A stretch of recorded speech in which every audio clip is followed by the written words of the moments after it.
Donald Trump's administration has just delivered a breakthrough in peace talks.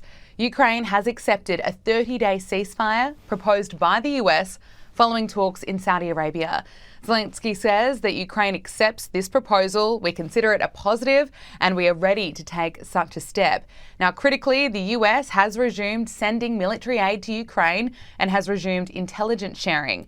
US Secretary of State Marco Rubio says that the ball is now in Russia's court and the ceasefire would start the moment that Moscow agrees to it.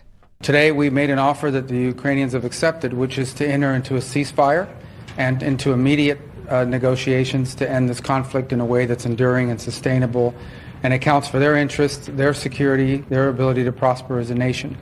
I want to personally we both want to thank the Kingdom of Saudi Arabia, His Majesty, for hosting us, for making this possible. They've been instrumental in this process, and we're very grateful to them for hosting us here today. And hopefully we'll take this offer now to the Russians.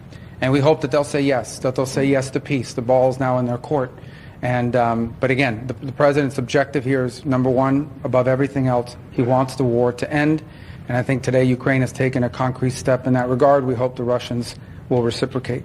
Now, Donald Trump has promised to speak to Vladimir Putin about the proposal, which could happen any day now. And Trump's administration deserves full credit for this development. It is a step forward towards peace after more than 3 years of war, a step that the Biden administration and the EU never got close to. Now, the media has been so busy slamming Donald Trump for being mean, labelling him a bully for kicking out Zelensky after that disastrous meeting with Trump and JD Vance after a blow-up, which if you watch the entire press conference, you'll see that Zelensky started. But Trump's tough negotiating tactics, well, they seem to be having an effect. But very importantly, and I said it, Ukraine, ceasefire. Ukraine, ceasefire. Just agreed to a little while ago. Now we have to go to Russia and hopefully President Putin will agree to that also, and we can get this show on the road. We can get this horrible war where 2,000-3,000 soldiers a week, every week, 2,000, 3,000, 4,000 sometimes. I get the reports, and they're not American soldiers. They're Ukrainian and they're Russian. But people are being killed outside of that. People are being killed in the cities as things explode throughout the cities.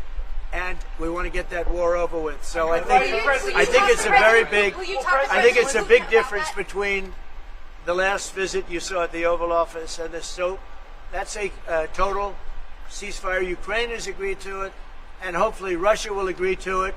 We're going to meet with them later on today and tomorrow, and hopefully we'll be able to wipe out a deal. But I think the ceasefire is very important. If we can get Russia to do it, that'll be great. If we can't, we just keep going on and people are going to get killed. Lots of people. UK Prime Minister Keir Starmer says, "I warmly welcome the agreement today and congratulate President Trump and President Zelensky for this remarkable breakthrough. This is an important moment for peace in Ukraine." Professor Joe Siracusa joined Power Hour for his analysis on the meeting between US and Ukrainian officials in Saudi Arabia. Well, look, the meeting is all about preparing the endgame for the Ukraine war. I mean, the Trump administration is determined to bring Zelensky to the table. They've already put enormous pressure on this fellow by cutting off his arms and then temporarily pausing his intelligence, without which he really can't work very well on the battlefield. And intelligence is now coming back in a big hurry. I don't even think President Trump is particularly interested in the minerals deal as first thing. What he wants to do is get Zelensky to agree to a ceasefire. Now, after the ceasefire, then Zelensky has to commit, like President Putin, to a diplomatic solution. So Trump doesn't care how long the negotiations go on, but in the first instance, he wants a ceasefire. I mean, that's what he's determined to do, and that stops the killing, fulfills all of his campaign promises, and then he's able to concentrate on other things. And as you know, this morning, President Trump has a lot of other things to concentrate on.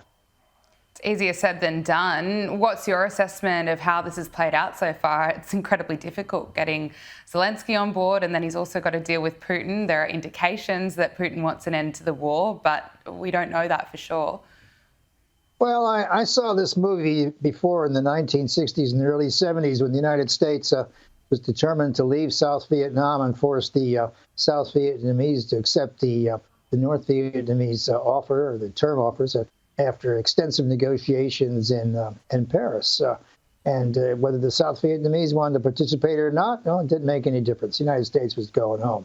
And so this is what it's all about. It's about getting the ceasefire on a piece of paper for the president to be able to say he stopped the killing there, and that would be a very good day's work. He said yesterday, interestingly, that he thought the most important problem in the world today is controlling the nuclear arms race. Well, you know, he gets high marks for that because it is very, very important. At the end of the day, the United States and the former Soviet Union, Russia, have most of the nuclear weapons in the world, and one bad exchange of these weapons could be the end of this planet. So, you know, in that sense, the president probably has his priorities right. But look, it isn't going to be that hard. Zelensky's out of cards. You know, he's out of options here. He's got a bad option and a worse option. You know, that's true. Do you think he's realized that now? Oh, I think he's realized that for the last 6 months. I mean, he must have been sleepless when he saw that President Trump was on the verge of winning that election. I mean, because it was all going to change as soon as Biden left. I mean, Biden wanted to kick this problem into the weeds until after the election because he didn't want to talk about who lost the war in Ukraine, which is, of course, is an American pastime about who lost this war and who lost that war. It becomes political. But look, Zelensky has no options left. I mean, I think he'll agree to a ceasefire, and not too far along now, I think he will probably step down and make room for other people. I mean, there are people behind him who want to lead. Right. And what I think is sad is I think he could have got most of these terms 3.5 years ago. Well, nearly 3.5 years ago, and you know, and he's going to have to take what he gets now. And look, these wars do not have happy endings. There are no neat conclusions to a war. I mean, all the civil wars in the world leave a lot of loose ends out there, as you know, we'll probably get around to Syria. And these things are not happy, and it makes very, very unpleasant television because we can see what's going on behind the scenes. But Zelensky only has one thing to do, and that is how to figure out how to agree with the Americans, save his reputation a little bit. And, you know, he's had 3 years in the chair in this war, and I'll tell you what, he's lived, 3 lifetimes. I mean, it's been enormous pressure. He flies all over the world trying to get arms and this thing and the other thing, and it's very sad. Ukraine has lost probably a quarter of its people, have gone overseas. They're taking refuge in nearby countries. A lot of the young men have been killed. I mean, these wars, and I know people talked about the old World War II battle wasn't here anymore. Well, it was the return of artillery, destruction of these cities. And of course, you lose commerce, finance, people lost their education, they lost health services. I mean, nations go backwards for a long time after a war.